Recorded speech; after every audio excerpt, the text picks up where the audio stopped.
সন্তান জন্মগ্রহণ করার পর অনেকগুলো সুন্নত কাজ আছে।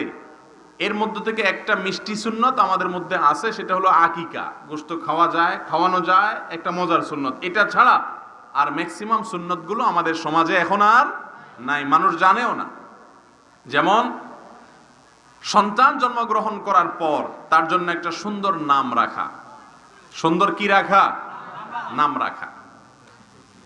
মনে রাখবেন, সন্তান অমানুষ হওয়ার জন্য যত বিষয় দায় আছে, এর মধ্য থেকে তার নামের কিছু না কিছু প্রভাব, অল্প হোক বিস্তর হোক, তার মধ্যে আছে, থাকে। এখন আজকাল নাম সব টালটু, বল্টু, নান্টু, রিঙ্কু, পিঙ্কু, জন্টু, এমন এমন নাম, এমন এমন শব্দ, যে শব্দগুলো শুনলেও মনে হয় যে অস্থির অস্থির লাগে। ঠিক না? ঠিক। মনে কোনো শান্তি আসে না।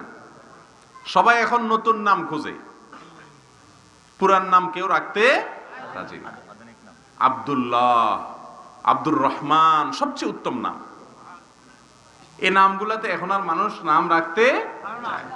বলে যে আব্দুল্লাহ নাম রাখতে বললে বলে যে অমুক খালাতো ভাইয়ের নাম আব্দুল্লাহ আছে, তো খালাতো ভাইয়ের নাম থাকলে সমস্যা কি?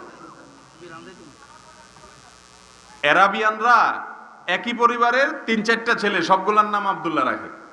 একটার নাম রাখে আব্দুল্লাহ আউয়াল, আরেকটা আব্দুল্লাহ সানি, আরেকটা আব্দুল্লাহ সালেস, আরেকটা আব্দুল্লাহ রাবে, আব্দুল্লাহ 1, 2, 3, 4 এইভাবে নাম রাখে। বাপের নামও আব্দুল্লাহ, অনেক সময় ছেলে দাদার নামও আব্দুল্লাহ, অনেক সময় নাতির নামও কি আব্দুল্লাহ। আর আমাদের দেশে আনকমন নাম খুঁজে, আমকরণ নাম খুঁজতে খুঁজতে খুঁজতে এখন খিনজির নামেও রাখে, কোরআনে পাইলেই রাখে। প্রিয় ভাইরা আমার, সুন্দর একটা নাম রাখা, অর্থবহ নাম, নবীদের নাম, সাহাবীদের নাম, আল্লাহর নামের আগে আব্দুল্লাহ যোগ করে যে নামগুলো হয়, এগুলো সবচেয়ে উত্তম নাম। এই রকম নামগুলো সন্তানের জন্য নির্বাচন করতে হবে। এটা সন্তানের পাওনা, অধিকার। আপনি তার সুন্দর একটা নাম রাখেন নাই, তাহলে আপনি তার অধিকার খর্ব করেছেন। রাসূল আকরাম সাল্লাল্লাহু আলাইহি ওয়াসাল্লাম বলেছেন, কিয়ামতের দিন তোমাদেরকে তোমাদের বাপ মার নাম ধরে ধরে ডাকা হবে হাসরের দিনে। অতএব তোমরা সন্তানদের জন্য সুন্দর অর্থবহ নাম রাখবা।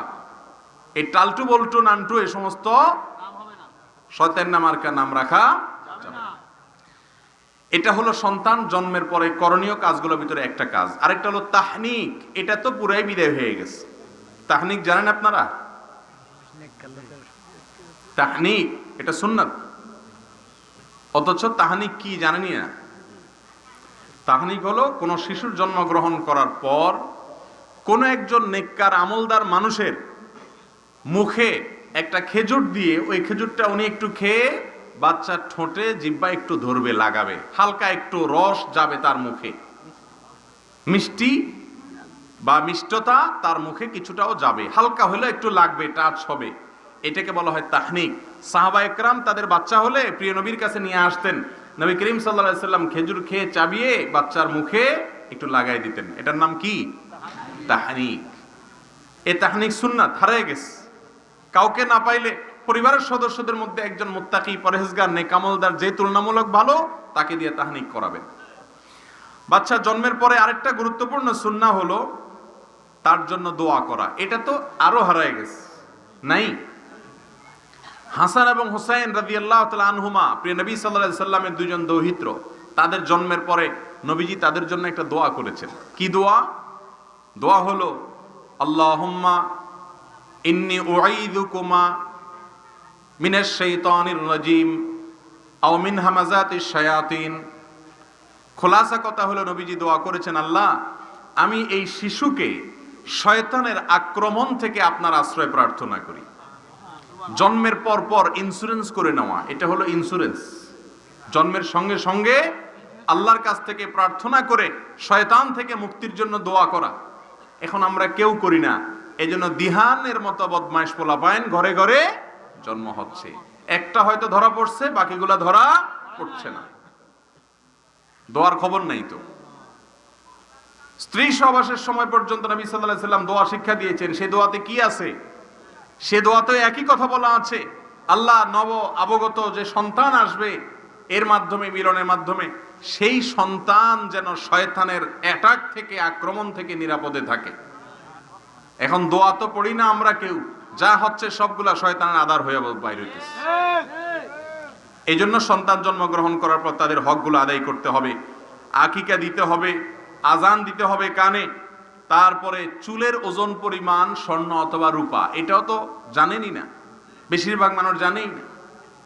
সন্তান জন্ম হলে তার মাথার চুল সপ্তম দিনে চাঁচার পরে চুলের ওজন পরিমাণ স্বর্ণ অথবা রূপা, রূপা দিলে 20-25 টাকা হয়, বেশি হয় না, কারণ অল্প একটু চুল হয়, আরো পাতলা। অতএব চুলের ওজন পরিমাণ স্বর্ণ অথবা রূপা দান করতে হয়। আলহামদুলিল্লাহ আমি করেছি, আমার সব সন্তানের সময় করেছি, কিন্তু আমাদের দেশে মানুষ এই সুন্নাত জানেও না। সন্তানের হক কিন্তু এগুলা, তার জন্মের পরে নবীজির সুন্নাতগুলো পালন করে সে যেন ভালো মানুষ হতে পারে, সেজন্য আপনি কাজগুলো করেছেন কিনা, পদক্ষেপ নিয়েছেন কিনা, এটা আপনার দায়িত্ব অভিভাবক হিসাবে। কিন্তু বেশিরভাগ অভিভাবক এগুলা জানেও না।